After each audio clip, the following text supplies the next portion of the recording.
Hi guys, so I decided to come outside for a little while. It's sunny and I thought I'd get some fresh air and have it be a little brighter out here while I show you what this first week, so today, tomorrow, Friday, and next week for literacy, what that unit is and what your work is based on. It's actually a really fabulous fun unit. There's a lot of plays in your packet, so you can find someone to do the plays with you, or if you're just reading them yourself, just remember to change your voice a lot so that you are acting like each of the characters. And remember, it's also important for the long one, that the real anthology story, that you read it a couple times, just like we would in class. You could have someone read it to you. You could do the play a couple times. You can read it by yourself and just change your voice. Remember, we usually read that 3 different times, so you'll want to make sure that you read it more than once. So this week is super fun. It is all about folktales. So what are folktales? Well, folktales are stories that are passed down by mouth. So what happened was, before people wrote down stories, they used to just make up these tales about things that happened. And ours specifically are going to be about nature this week. So things like how the sun and the moon got into the sky, or how a certain part of land was made. Some of you will read all different kind of things this week, because I also put in a reading group book that has to do with folk tales. So what happened was, they're passed down by mouth for a really long time, and after they were passed down by mouth over hundreds of years, then someone finally wrote them down. You might think they're silly. They're kind of fun. I think they're very amusing, but we can't really tell if they're true or not. So as you read each one of your folktales this week, try to figure out, do you think it's true? Is that really how things came to be? Or maybe is that just made up? So small details probably changed over time, because you know, when you tell a story that you heard, you can't remember every single thing perfectly. And they always have some type of lesson and advice in them. And these are all going to be super, super fun. So I brought home one of our books because I wasn't sending them all home with you guys.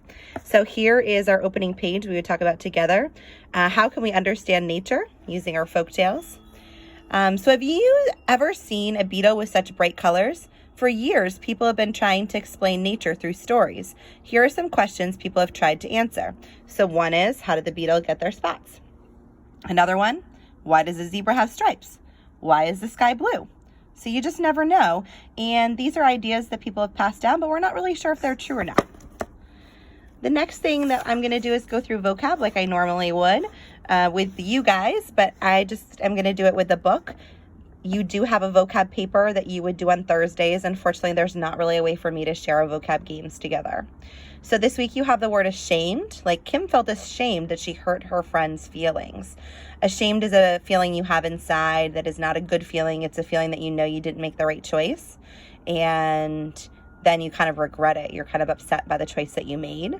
So when would you feel ashamed? Definitely saying something hurtful to someone else is definitely a time to feel ashamed. Not listening to your parents, arguing with someone, hitting someone, are all things that afterwards you might feel a little ashamed about. If you boast, they always boast that they are the best team. If you're boasting, it's another word that is a synonym for bragging.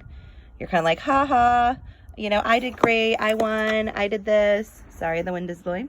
So what are some things people might boast about? Well, sometimes it's great to boast. Sometimes you might say, wow, I had a great report card, Graham. Look at this. And you might be bragging about yourself in a nice way. Or look, I got 100 on my spelling test, Mom and Dad. That might be boasting in a positive way. And then there are negative ways that you can do that, like you finish playing a game with someone and you're like, ha ha ha, we won, you're not very good. And that's boasting in a negative way. And that's the part we don't want to do. Dash. Oh, look at these poor people. The people had to dash to get out of the rain. Dash is a very quick run, but it's not for very long. So how do you move when you dash somewhere? You're going to be moving really fast. Like, it just started to rain and you're going to run really quick as fast as you can to some place nearby. Holler is a sound we're going to make, like I heard Sandy holler for her dogs. So if you're hollering, you're going to be yelling. It's a synonym for yell. When else might someone holler? You might holler at a sports game because you're loud and cheering. You might holler to a person because you need them. Maybe they're far away from you outside. Your coach might holler to you in soccer because the field is so big and so far away. Our next word is plenty. If there's plenty, that means that there is more than enough. So there was plenty of fresh corn at the picnic means that there is at least enough for everyone to have one and more. So plenty means that there's definitely enough for everyone. So what is something you have plenty of? Think about all the school supplies we have in the classroom. We have plenty of markers. We have plenty of pencils. We have plenty of paper. We have more than enough for everyone to have more than one. Similarities. There are similarities between my brother and me. That's just a synonym for same. Similarities are comparing things. How are we alike? So what is the opposite of a similarity? So if we're not similar, then how are we different? A victory is winning the race was a great victory for our team. So victory means that you have won something. Whether it is a race, whether it is a spelling bee, whether it is a game. If you have a victory, your team or you won. So tell about a victory you have had. So victories could be sports games that I've won. Victories could be small things for myself, like maybe I wanted to be able to jog a certain distance near my house, and I did it. That might be a victory for me, even though I wasn't really competing with anyone but myself. Wisdom. Grandpa used his wisdom to help me solve my problem. Wisdom is something that you get for knowledge the longer that you are alive. So the longer that you live, the more knowledge and wisdom that you have. So we often say people like your grandparents and great-grandparents have the most wisdom. They have learned the most things. And it's not just going to school learning, but they've learned things about life just from being alive and trying different things. So they have the most wisdom.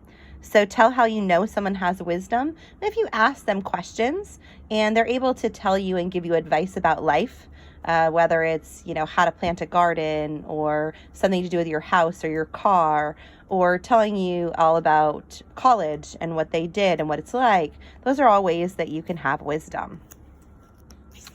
So our first story in this one would be Why the Sun and the Moon Live in the Sky. It's funny. It's also a play. It has 4 parts. So you can grab that out of your packet whenever you want between now and next Friday, and make sure you read that. This one is pretty short. It's only 3 pages. So feel free to only read this one once. The other bigger anthology story, we definitely want you to read more than once. All right. Hope you enjoy.